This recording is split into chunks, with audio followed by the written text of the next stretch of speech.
O Brasil assistiu essa semana à volta da normalidade democrática, normalidade institucional. A gente relembrou o que é ter um governo normal, um governo que nem tomou posse ainda, mas já está governando, porque o Bolsonaro sumiu do mapa, né? Então o Lula foi a Brasília, se reuniu com os chefes dos outros poderes.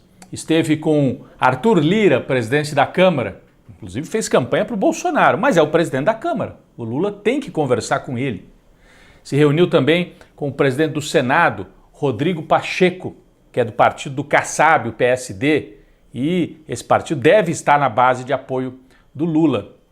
Depois, o futuro presidente, o presidente eleito, foi ao Supremo Tribunal Federal. E aí a gente tem uma imagem da chegada do Lula, recebido pela presidenta Rosa Weber. Depois ele se senta com os ministros todos em torno da mesa e conversam institucionalmente, uma pacificação, já que o atual presidente ainda, Jair Bolsonaro, o tempo todo fez atrito, gerou confusão em Brasília. Lula sinalizou que quer normalidade, calma. É claro que os poderes em alguns momentos discordam, mas é para isso que eles existem. Um poder coloca limite no outro, para que não haja nenhum superpoder que queira dominar o país. Bom, depois do STF, Lula foi ao TSE, Tribunal Superior Eleitoral, que teve um papel fundamental para garantir que as eleições transcorressem com certa normalidade, apesar de todos os abusos cometidos pelo Jair Bolsonaro com a ajuda dos militares. Então o Lula teve com Alexandre de Moraes e depois deu uma entrevista, saindo ali do tribunal, indicando também volta à normalidade no relacionamento com a imprensa. Conversou com jornalistas, tudo tranquilo. Nós temos um trecho da fala de Lula em Brasília. O Brasil vai voltar à normalidade. Vai voltar, a gente vai voltar a dormir tranquilo, a gente vai voltar a sonhar, a gente vai voltar a ter o prazer e o orgulho de ser brasileiro o tempo todo.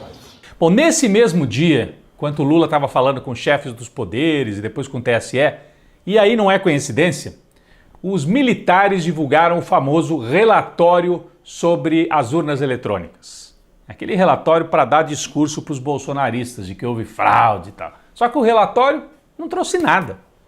O relatório do Ministério da Defesa fez lá a comparação, os boletins de urna com o sistema do TSE e não há nenhuma inconsistência. Para dar algum discurso, eles ainda levantam dúvidas. Não, veja bem, para as próximas eleições seria bom mudar isso e aquilo. O TSE foi rápido e divulgou uma nota dizendo muito bem, muito obrigado pelo relatório. No momento oportuno, nós vamos avaliar as sugestões. Então está encerrada essa história. O relatório do Ministério da Defesa frustrou os golpistas que seguem concentrados em frente a sedes do Exército no Brasil inteiro. Inclusive em Brasília, 100 caminhões foram lá para o comando do Exército para fazer pressão. Eles achavam que ia vir assim, um relatório para dizer para cancelar as eleições. Nada disso. Então, frustração do lado bolsonarista, esvaziamento dos atos nas manifestações golpistas e antidemocráticas. Bolsonaro segue desaparecido, o governo dele acabou antes da hora, que ainda tinha 2 meses. Enquanto isso, como o poder não admite vácuo, o Bolsonaro desaparece e o Lula começou a governar, informalmente, entre aspas. Mas o que acontece? O grupo de transição, coordenado por Lula e pelo vice, Geraldo Alckmin, está ocupando espaços.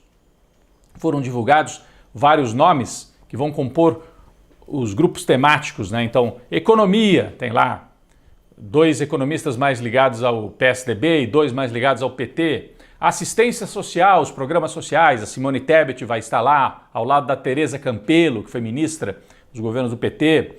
Comunicação, mulheres, direitos humanos, indústria e comércio, planejamento. Vários nomes foram sendo divulgados. Não são nomes de ministros, são nomes dessa equipe que vai fazer a transição. O que é a transição? Fazer um diagnóstico do que está acontecendo agora e apontar para o presidente, olha, aqui tem uma armadilha para você desmontar, aqui tem que fazer uma portaria assim no primeiro dia, aqui tem que fazer uma proposta de decreto, enfim, dar um diagnóstico para o Lula no dia que sentar na cadeira, saber o que fazer nas várias áreas. A presença de Guido Mantega na área do planejamento nesse grupo de transição gerou ruído no chamado mercado. O mercado não gosta do Guido Mantega, porque ele é desenvolvimentista, ele não segue essa linha do mercado financeiro. O mercado também não gostou de uma fala de Lula em Brasília, quando ele questionou, falam tanto de teto de gastos, mas e a preocupação com quem passa fome? Por que tem que se preocupar só com o teto de gastos e não com 30 milhões de brasileiros à beira da fome? Ou então passando fome mesmo. O mercado, o Lula vai ser irresponsável, então não vai controlar os gastos. O Lula governou por 8 anos e não teve problema nenhum com os gastos. O que ele estava querendo dizer é que o governo dele não está aqui para agradar o mercado financeiro. Senão deixava o Guedes, que já faz isso. O Lula tem um outro enfoque, uma outra ênfase, apesar da responsabilidade fiscal. No fundo é um jogo, né? É um jogo para que o governo eleito siga mais uma cartilha liberal, que é o programa do PSDB antigo, que foi derrotado nas urnas. Eles não conseguiram ter um candidato viável para ir para o segundo turno, né? Ficou entre Lula e Bolsonaro. Essa turma aí liberal não consegue ter um candidato viável, mas ficam pressionando, usam a imprensa, usam a Globo, usam a Folha, o UOL, para dizer para o Lula, Lula, se você fizer isso o mercado vai explodir. E de fato, a bolsa caiu, o dólar subiu, por causa dessas declarações do Lula e também por outras questões da economia brasileira.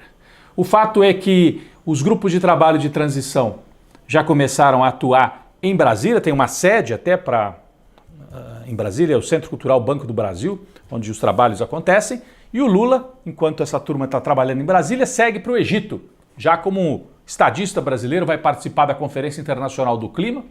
Alguns assessores devem participar ao lado dele, a Marina Silva, claro, estará lá, e há uma expectativa de que durante a Conferência Internacional do Clima, o Lula aponte o nome da pessoa que vai ocupar a pasta do meio ambiente, que pode ser a Marina Silva.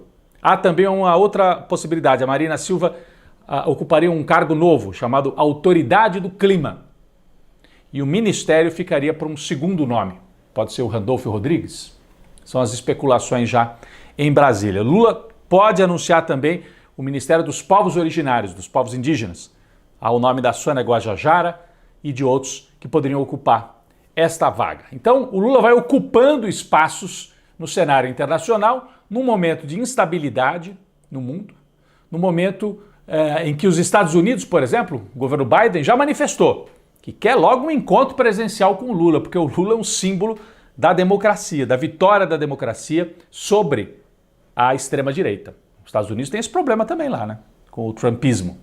E uma nota final aqui, no noticiário internacional, eleição nos Estados Unidos, todos os analistas diziam assim, o Biden vai tomar uma surra, é eleição de deputado e senador, né? Mas o partido dele, o democrata, vai tomar uma surra porque tem inflação, a economia não está bem, o Trump vai ficar forte de novo, vai eleger um monte de gente. Não aconteceu nada disso. A apuração ainda seguia, porque nos Estados Unidos é tudo muito lento, né? A apuração é lenta. Para o Senado deve continuar um empate, e aí os democratas levam vantagem no voto de Minerva. E na Câmara, né, na Câmara dos Representantes, Câmara dos Deputados, também muito equilíbrio. O Trump sai enfraquecido dessa eleição, porque ele apostou naqueles nomes radicalizados da extrema-direita no partido dele, Partido Republicano, e isso atrapalhou. Se fosse um partido republicano mais moderado, uma direita mais moderada, teria ganho com muito mais facilidade. Fez um discurso radical, perdeu em vários locais. Então, o Biden saiu aliviado e agora quer se reunir com Lula como um símbolo de que os democratas no Brasil e em outras partes do mundo podem estar juntos num projeto. Muito cuidado, né? Porque os Estados Unidos estão sempre defendendo os interesses deles, claro, mas sinaliza que o Lula tem uma importância, inclusive para dar sustentação de alguma maneira ao Biden nesse enfrentamento com a extrema-direita dentro dos Estados Unidos.